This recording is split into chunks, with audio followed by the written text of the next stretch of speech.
জীবনে যদি সত্যি ভালো থাকতে চান তাহলে কথাগুলো মন দিয়ে শুনুন। যেখানে তোমার সম্মান নেই সেই জায়গায় যাবে না। বিপদে বললে ভেঙে পড়বে না। আকাশে মেঘ সবসময় থাকে না, আলো দেখা যায়। তেমনি বিপদ কেটে গেলে আলোর দেখা পাওয়া যায়।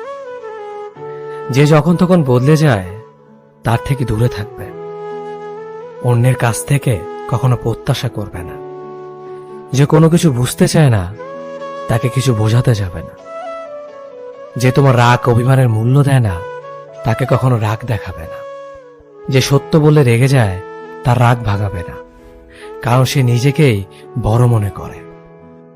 যেখানে শুধু অবহেলা পাও সেই জায়গাতে আর যাবে না।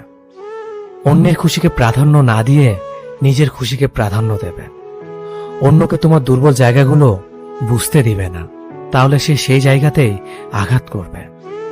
নিজের কষ্টের কথা অন্যকে বলবে না, কারণ সে পরে তোমাকে উদাহরণ হিসেবে ব্যবহার করবে। নিজের বিষয় ছাড়া অন্য কিছু নিয়ে সিরিয়াস হবে না। প্রতিদিন নিজ নিজ ধর্মের ধর্মীয় কাজ করার চেষ্টা করবে, মন ভালো থাকবে।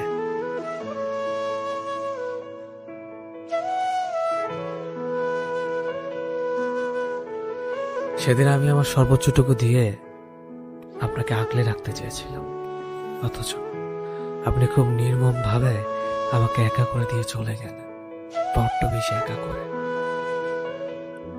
এখন আর দিন শেষে আপনার প্রতি আমার আর কোনো অভিযোগ নেই, নেই কোনো ফেরানোর তাগিদ, আর নেই হারাবার ভয়। তবে যেটুকু অভিমান জমে আছে বুকের বামে, তা হয়তো সারা জীবন আপনার স্মৃতিকে জাগিয়ে তুলবে খুব গোপনে। আর আমি অসহায়ের মতো আপনাকে ভুলে থাকার সর্বোচ্চ চেষ্টাটা চালিয়ে যাব। তবু মন থেকে দোয়া করি অনেক ভালো থাকবেন। অফুরন্ত শ্রদ্ধা আর শুভকামনা। আমি জানি চলে যাওয়া মানুষগুলো আর কোনোদিন ফিরে আসে না, কোনোদিন ভালোবাসে না। আর ফিরে আসলেও তারা আগের মতো মায়া থাকে না।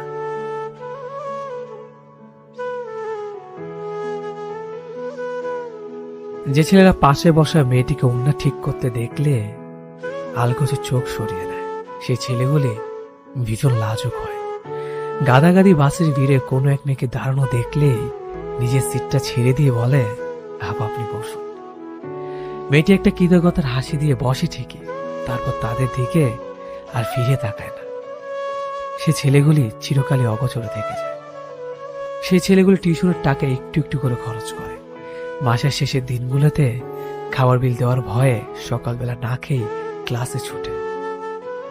মা ফোন করে জানতে চায়, বাবা দুপুরে কি খেয়েছিস? হাতের শুকনো পাউরুটির দিকে এক পলক তাকিয়ে উত্তর দেয়, পোশাক বেগুন দিয়ে ইলিশ মাছ আটা। দুপুরের অসহ্য রোদে কোলাহলের রাস্তায় 8 কিলো হেঁটে ছেলেটি টিউশনে যায়। ক্রিং ক্রিং করে পকেটের ফোনটা জানান দেয় বাবার ফোন। কপালের ঘাম মুছে মলিন হয়ে থাকা স্যান্ডেলের দিকে তাকিয়ে বলে, হ্যাঁ বাবা, ভালো আছে আমি। এতটুকু বয়সে ছেলেগুলোর কেন জানি প্রবল আত্মসম্মান বোধ এসে ভর করে। বাড়ি থেকে টাকা চাইতে লজ্জা পায়। এই ছেলেদের একজন করে প্রেমিকা থাকে। হুটখোলা রাস্তায় চলতে চলতে একদিন প্রেমিকার হাত চেপে ধরে। 1 কাপ মালাই চা দুজন ভাগ করে খেতে গিয়ে হাসতে হাসতে গড়িয়ে পড়ে। প্রিয়সী শ্যামবর্ণের বড় বড় চোখের দিকে তাকিয়ে কবিতা রচনা করে। তারপর একদিন প্রেমিকার বিয়ের কাঠ হাতে নিয়ে নিষ্ক্রিয় দর্শকের মতো দাঁড়িয়ে থাকে। রাতের বেলায় পাশে শোয়া বন্ধুটি ঘুমালে মুখে বালিশ চেপে চোখে জল ফেলে। পুরুষের কান্নায় কোনো শব্দ থাকতে নেই। বন্ধুদের আড্ডায় প্রথম সিগারেট টান দিয়ে খুসখুস করে কেসে ওঠে। প্রথম প্রেমের সাথে সাথে তার ফুসফুস প্রথম নিকোটিনেরও স্বাদ পায়। এরপর বর্তমানের তাড়নায় অতীতকে ভুলে গিয়ে আবার চলতে থাকে। ঈদ পুজোর ছুটিতে বাসের ট্রেনের ঝুঁকিতে এক প্রকার গলিত হয়ে সে মায়ের কোলে পৌঁছায়। মায়ের প্রচন্ড ধমক খেতে খেতে ব্যাগ থেকে বের করে একটা তাঁতের শাড়ি, ভাইয়ের জন্য 2টো টি-শার্ট। মায়ের রাগান্বিত চোখের আড়ালে ছেলেটি দেখতে পায় এক টুকরো হাসি। ছুটে চলা যান্ত্রিক ছেলেটির কাছে যা কিনা এক চিলতে সুখ। সেই ছেলেদের মাঝে কয়েকজন লড়াই করতে করতে হয়ে ওঠে বিসিএস ক্যাডার বা মস্ত বড় অফিসার। তখন তাদের ঘিরে ইতিহাস রচনা হয়। পাশের বাড়ির বাবা মা ছোট্ট ছেলেটিকে তাকে দেখিয়ে বলে, ওই যে দেখছিস কালো সানগ্লাস পরা মস্ত বড় কালো গাড়ি নিয়ে এলো, তোকে ঠিক তার মতো হতে হবে। আর লড়াই করতে করতে হেরে যাওয়া ছেলেগুলি হয়ে ওঠে শিক্ষিত কেরানি। তাদের জীবন জুড়ে শুধুই দীর্ঘশ্বাস। তারা কখনোই কারো গল্পের নায়ক হয়ে ওঠে না। আমি নিজের জীবন দিয়ে উপলব্ধি করেছি, যারা ছেড়ে যাওয়ার সিদ্ধান্ত নেয় তাদেরকে হাতে পায়ে ধরে হাজার চেষ্টা করেও ফেরানো যায় না, নিজের কাছে আগলে রাখা যায় না। ছেড়ে যাওয়ার সময় মানুষগুলো বড্ড কঠিন হয়ে যায়। উল্টো দিকের মানুষটা ভেতরে ভেতরে মরে যাচ্ছে জেনেও ওরা চলে যায়, পেছনে ঘুরে তাকায় না। যে মানুষটাকে সবটুকু দিয়ে ভালোবাসবেন সেই মানুষটাই মন খারাপের মেঘ এনে জমা করে দিয়ে যায় মনের চিলে কোঠায়। একটা সময় পর যখন দেখবেন বয়স বাড়ছে, ততই আপনার মধ্যে ভয় বাড়তে থাকবে, একাকিত্বে ভোগার ভয়। একটা সময়ের পর মানুষের সমস্ত মোহ কাটিয়ে একটা পার্টিকুলার নিরাপদ আশ্রয় খোঁজে, যাকে মৃত্যুর আগ পর্যন্ত আঁকড়ে থাকা যায়।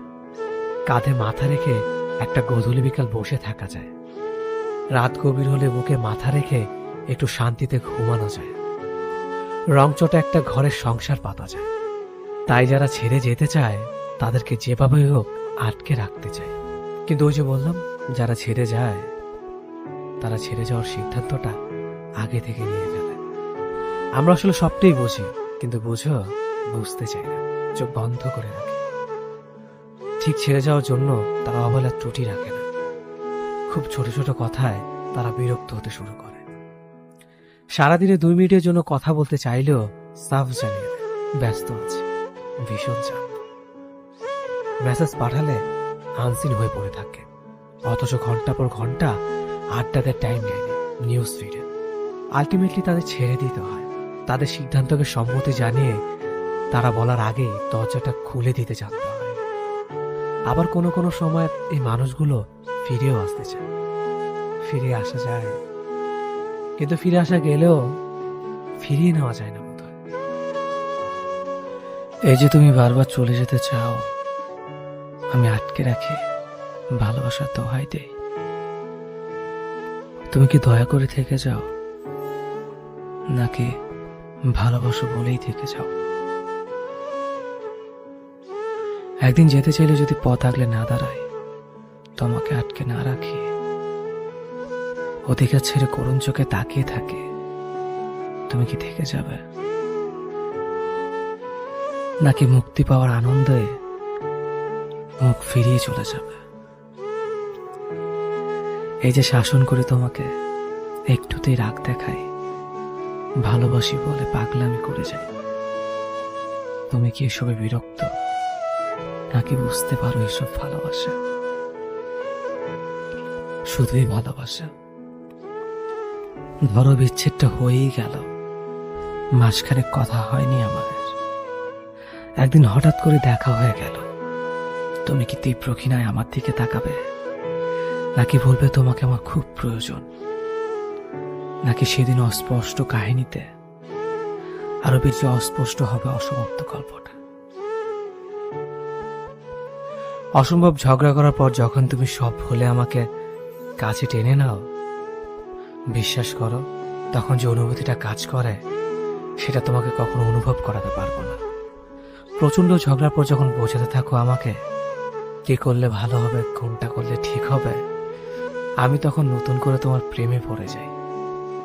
অনেক অভিমান নিয়ে যখন মুচকি হাসি দিয়ে আমাকে বলো ভালোবাসি খুব, তখন মনে হয় পৃথিবীতে এখনো ভরসা করার মতো মানুষ আছে। কাঁদতে কাঁদতে যখন আলতো গলায় বলো তুমি আমাকে ছাড়া ভালোই থাকতে পারবে, আমি তোমাকে ভালো রাখতে পারবো না, ঠিক তখনই তোমার প্রতি ভালোবাসা আমার দ্বিগুণ বেড়ে যায়। হয়তো জীবনে কোনো না কোনো ভালো কাজ করেছিলাম, তাই তোমাকে আমার জীবন সঙ্গী হিসেবে পেয়েছি। যখন অভিমান বলে তুমি আমার কাছে এসে বলো ভালোবাসি, তখন আমারও জোরে ধরে বলতে মন চায় ভালোবাসি আমিও খুব। প্রতিটা ভালোবাসার মানুষ যেন এমনই থাকে, শত অভিমানের পরও।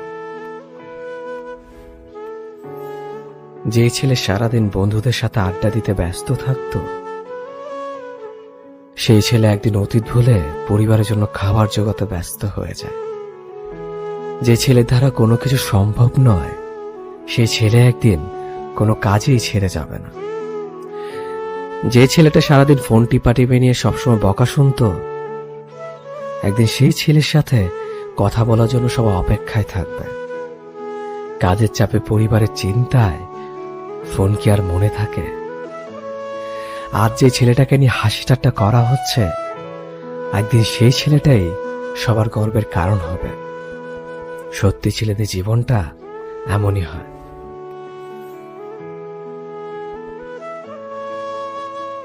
যে সম্পর্কগুলো যোগাযোগের সাথে নষ্ট হয়ে গেছে, তাদের কথা মনে পড়লে অভিমান হয়। কত সময়ের বিনিয়োগ, কত এফোর্ট, কত যত্নের যোগফলে একটা সম্পর্ক বড় হয়ে ওঠে, অথচ কত ঠুনকো বিষয় নিয়ে সম্পর্কের মাঝ দিয়ে বয়ে যায় দূরত্বের নদী। এমন কত ভালো সম্পর্কের সাথে কোনো কারণ ছাড়াই যোগাযোগ নেই। এখন আর কথা হয় না, শব্দ শুনতে পাই না, দেখা নাই, ছোঁয়া হয় না। কারণে মানুষের সাথে দূরত্ব সৃষ্টি হয়। তার চেয়ে বেশি মানুষের সাথে দূরত্ব সৃষ্টি হয় অকারণে। আমার এক বন্ধুর কথা মনে পড়ে, যার সাথে আমার অজস্র স্মৃতি জমে আছে। অজস্র সময় খরচ করে জমিয়েছি স্মৃতির আস্তরণ, অথচ এখন আর কারো কাছে কারো খবর নেই। ভালো কিংবা খারাপ সংবাদ আর কারো কানে পৌঁছায় না। কথায় আছে, কে জানে কেমন আছে। এই যে জীবনের সাথে ঘনিষ্ঠতা বাড়তে বাড়তে ব্যস্ততার সাথে সম্পর্ক গড়ে ওঠে, নতুন নতুন মানুষ আসে আর পুরাতন মানুষ হারিয়ে যায়। আমার অবসরে ভীষণ মন খারাপ হয়।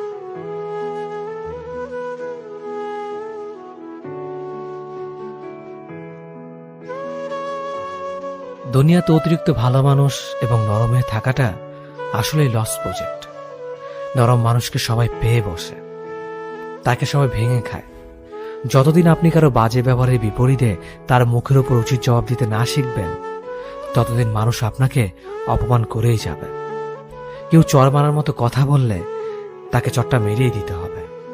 ভালো মানুষই করে সেটা পেন্ডিংয়ে রাখা উচিত না।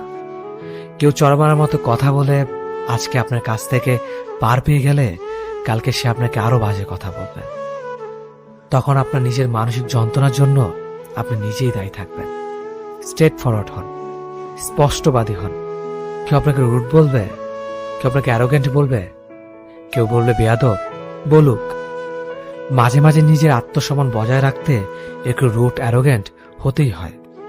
পৃথিবীর সবকিছুর সাথে আপোষ চলে, কিন্তু নিজের আত্মসম্মানের সাথে আপোষ চলে না।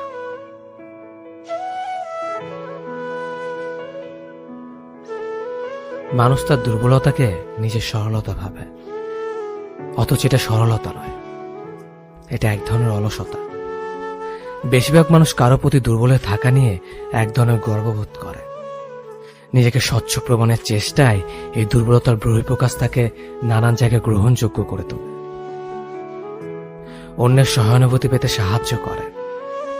মানুষকে একটা সময় পর কঠিন হতে হয়, অনেক কিছুর প্রতি দুর্বলতা কাটিয়ে উঠে নতুন করে নিজেকে সৃষ্টি করা লাগে। এর জন্য সবচেয়ে বেশি জরুরি হলো আত্মসম্মানবোধ। যার আত্মসম্মানবোধ কম, সে তত বেশি নির্ভরশীল হয়ে থাকতে চায়। এর জন্য সমাজ ব্যবস্থাও কিছুটা দায়ী। একটা মানুষ যখন কোনো কিছুর প্রতি দুর্বলতা কাটিয়ে দ্রুত সেরে ওঠে, তখন তার আশেপাশের মানুষগুলো তাকে নিয়ে সন্দেহ প্রকাশ করে, তার সততা ও স্বচ্ছতাকে প্রশ্নবিদ্ধ করে তোলে। আমাদের আশেপাশের মানুষগুলো আমাদের দুর্বলতার সিম্পেথি দেখানোর জন্য প্রস্তুত, আমাদের সরলতাকে অ্যাপ্রিসিয়েট করে না। আমাদের দুর্বলতা আমাদের সরলতা নয়, আমাদের অলসতা। কোন এক অদৃশ্যমান কারণে আমরা নিজেদের ভেতর